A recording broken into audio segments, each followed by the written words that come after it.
Yeah, man. Take three. Take three. This is Siilt Radio, episode 3. Welcome back. Thank you guys for watching the first and second episode. Yeah, man. This has been fun. Yeah. I've been enjoying myself. I've been enjoying myself too, brother.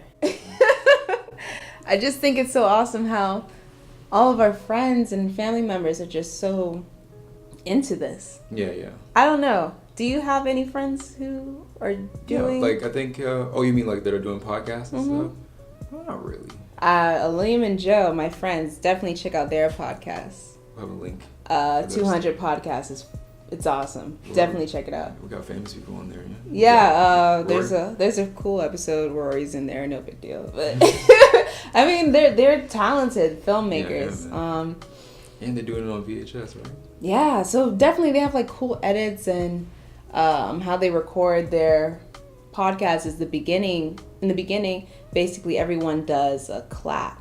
And so when the clap happens, the camera angles change. It's interesting. Okay. So definitely shout out to your homies, man. If your friends are creating, support them no matter what they're doing. They could be selling shoes, selling shirts. Shirts. It don't matter. Doesn't matter. But thank you guys for the support. Much love. What are we talking about today?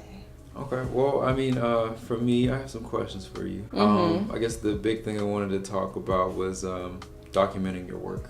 Yeah. So I documenting my work. Like, could you explain that? Yeah. more? So like for me, like like the idea of a portfolio, something when you're talking, I feel as though as a creator, you need to have like this proof. You know what I mean? Like something tangible that people can see. Oh, yeah. That explains, that you can explain to them what you do, how well you do it. And whether that's for a job interview or literally just to explain to someone what you do so they don't just think you don't do anything. Like, it's funny because like in the first episode I was explaining how I definitely dabble into a lot of different art mediums. So for example, you bring up the portfolio. I'm not really good at showcasing what I do. I realize that I talk about it a lot, but I have proof of it. It's not fake. It's not fake news. So I'm thinking, starting now, I have a lot of pictures of prints that I've taken over the years with disposable cameras, 35mm cameras, different, like, point and shoots. Yeah, I think the fact that they're actually like tangible, they're actually like printed out. I'm thinking of having a photo album that I carry around with all my favorite pictures. So it's basically back in the day when people had their portfolios on them all the time. Yeah. Physical portfolio. I don't know. Do you walk around with your portfolio? Do you guys walk around with your portfolio? Well, for me, since I do more than one type of kind of thing, I don't generally walk around with my portfolio. But now, in the idea that people have like one or two social media accounts and one's business and one's personal.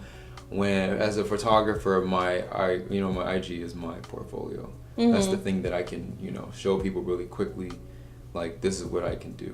You know what I mean? So, like, in a sense, I do walk around with my portfolio because your personal... portfolio's in your pocket. Yeah, your phone. it's a person, that's my, the work that I put on there, I take care of it. I don't just kind of post random things. Yeah. So, like, I always feel as though I have work that I'm confident and proud about that I could show somebody. But I'm feeling, so going back to Instagram, right?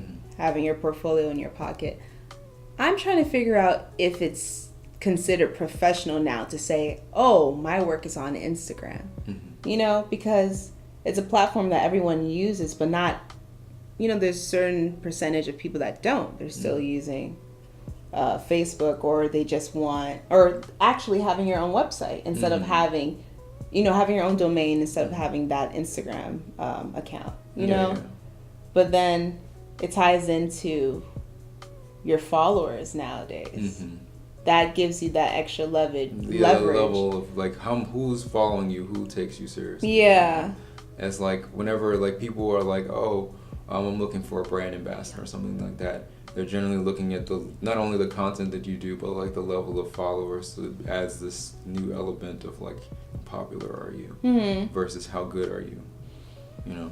I think, so going back to your question, I think that we should all carry around our portfolios.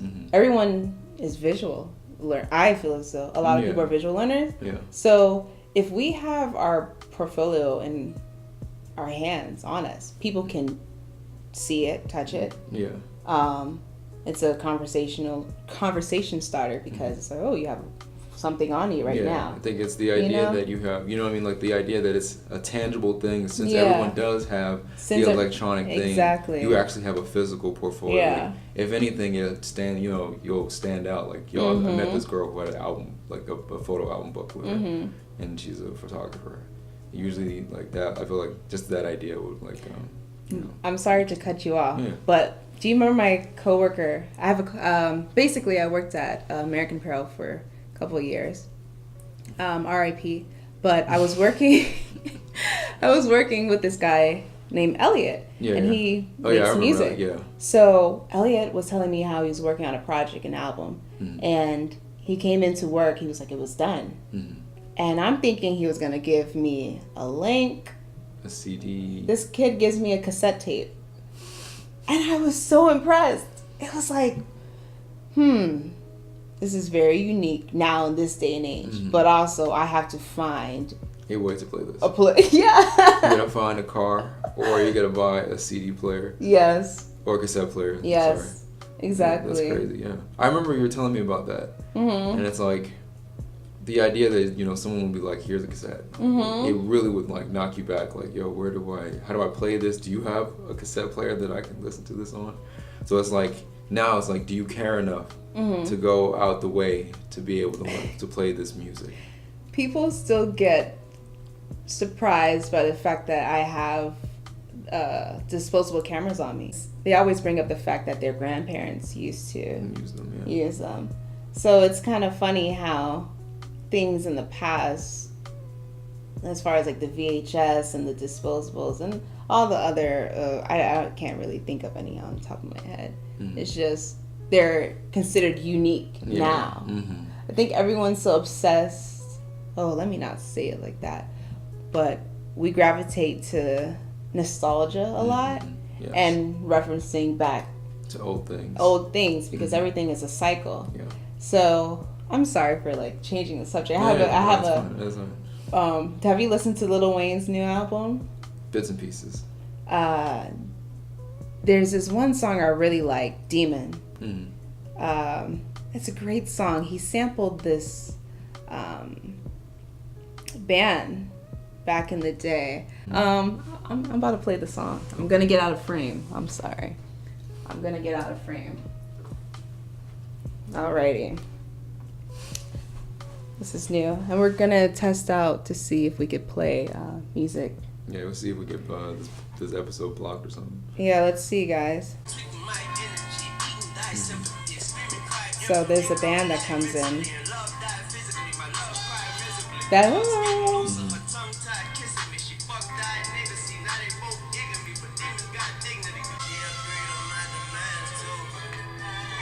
I'm looking up the band right now. Written by samples. The Crowns of Glory. Lord, hold me in your arms. So going back to nostalgia, everything cycling into one. It's interesting. just an example, guys. Have you all been interested in Lil Wayne's new album? Leave that in the... It's the last one, right?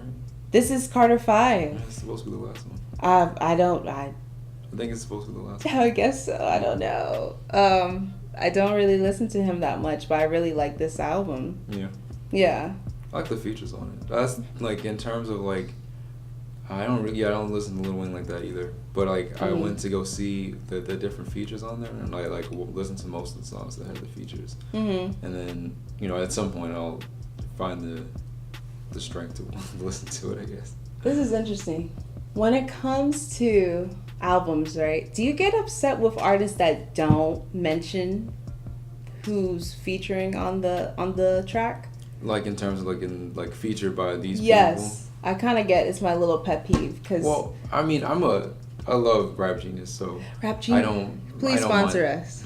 Subway, please sponsor us. Fingers crossed, y'all. I'm sorry. Yeah, but like I like to, look up. I like the idea of like looking up, like what sample is that? Who? But I wonder what that meant. Like, and the Rap Genius, I like using them because they have like this breakdown of like line by line, and they tend to be really good about documenting who was involved and stuff. I don't want to get off topic. I feel sorry. In a sense. That's okay. What is up with? Do you like your phone? Does it help you out with your day-to-day needs? Okay. I don't know. I'm very picky when it comes to these telephones because we're always on our phones. Very, very relied on it.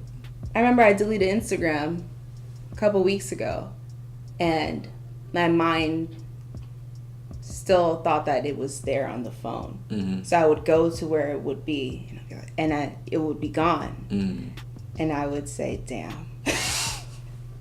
And then 3 minutes later, I would try to do it again, and I would say, damn. So, the topic for this one is, when is enough? How do you monitor how much time you use on your phone? No, I don't think it's that deep. I really don't. So it's like, for me, I think, yes, we rely on phones a lot, but like that was our choice to do that. Like you could easily live your life without having like all these apps and all these phones because people used to do that. Mm-hmm. So I mean, it's just our choice and the way we're used to living. So I don't think it's necessarily a problem. I mean, if you're like, like not bathing and stuff and like not paying attention to what's going on around you, then you have an issue. You have something that you have to work out on your own. But like in general, like you signed up for this app, you made the account, you did these things, so it's not like there's something wrong with you or like you need to limit the amount of time that you're on it. Like, dude, I don't think it's that important. I think people just need time away from technology, and like every day, just take a moment, read, go outside. I don't think, or just talk to your friends, really. I'm excited to see what happens next, from taking this from, our living room. I know, right? And see where it goes from here. Because, like, I am really excited with just even, like, the prospects of the idea, like, to, like, open up a space and that we can, like, properly, like, have a space that we can record this in, have people come through, record content of their own, Yeah. in the near future. So the goal is to expand Siilt, and we're trying to create a community of artists, people, just coming together, sharing ideas. I love seeing people happy. No, that's just a general statement to say. I just love it. And Niles had this amazing idea to take a shipping container, and turn it into a production studio. So these are ideas that we've written down, discussed, and hopefully with the support from all of you and guys and people who are, money. people who got money, people who are interested and want to see where it goes, see where this goes, and understand the importance of community building. Definitely, we would love to sit down, discuss this awesome idea, because we are having, and we're creating things that inspire us, make us happy. But my goal in life is just to put my people on. We all gonna eat. We are all going to eat, guys. You wanna high five it? Yeah, you think that? Yeah, I think that was nice. Yeah, I think it was nice. Okay. Yeah. Thank you guys for tuning into this interesting third episode. Yeah. Remember, Siilt Radio will always have episodes every Friday. Every Friday. Friday. Most Fridays. Good Friday. I guess. Thank you for watching. Enjoy your day or night. Or whatever time it is. Yeah, whatever time it is. Bye, guys.